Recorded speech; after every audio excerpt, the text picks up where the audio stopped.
तो आज हम देख रहे हैं कि पेटीएम का स्टॉक है जो कि लाइमलाइट में रह सकता है। कल भी करीब 2-3% के आसपास का अपमूव था इस स्टॉक में। इनकी एक सब्सिडरी है PPBL, Paytm payments bank limited. इनको आरबीआई से एक अहम मंजूरी मिली है। पेमेंट एग्रीगेटर के रूप में कामकाज करने के लिए इनको लाइसेंस मिला है। एक सर्टिफिकेट ऑफ ऑथराइजेशन मिला है payment and settlement systems act 2007 के तहत। सर, पेटीएम में और कितना अपमूव बाकी है आपके हिसाब से? सर पेटीएम के बारे में अगर मैं बात करूं तो कहीं ना कहीं जिस तरह से ये कंपनी ने सरप्राइज किया है, पिछले अगर मैं 1-1.5 साल के बारे में बात करूं तो अपने ऑल टाइम लो से इस कंपनी ने बहुत ही अच्छी रिकवरी की है। लगभग वहाँ अपने ऑल टाइम लो से ये ऑलमोस्ट 2.5 से 3 गुना ये स्टॉक हुआ है।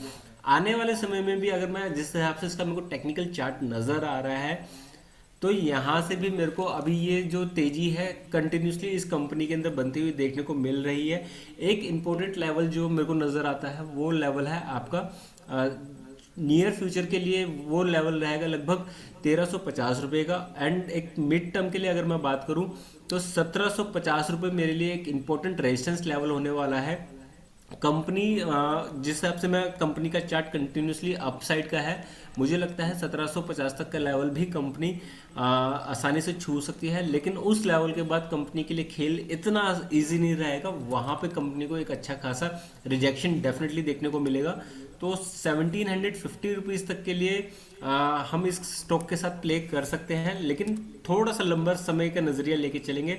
टाइम ड्यूरेशन कम से कम भी 5 महीने का इस स्टॉक में लेके चलेंगे तो ही हमें ये लेवल्स देखने को मिल सकते हैं। कंपनी ने बहुत अच्छा टर्न अराउंड करके दिखाया है। कंपनी के स्टॉक ने एक सरप्राइजिंग फैक्टर दिखाया है कि हाँ, यहाँ से बिजनेस के अंदर जिस तरह से उन्होंने डेवलपमेंट लेके आए हैं, तो कहीं ना कहीं मेरे को लगता है कि पेटीएम आने वाले समय के लिए अपने पोर्टफोलियो में ऐड किया जा सकता है। जिस तरीके से फाइनेंशियल मार्केट इंडिया के अंदर डेवलप हो रही है लगातार, आपका जियो फाइनेंशियल्स हो गया, एल&टी फाइनेंस हो गया, आदित्य बिरला हो गया, तो कहीं ना कहीं मेरे को लगता है कि ये पेटीएम जो है ये भी फाइनेंशियल सेक्टर के अंदर, डिजिटल फाइनेंशियल सेक्टर के अंदर कुछ ना कुछ एक नया एक्स फैक्टर लेके आ सकती है।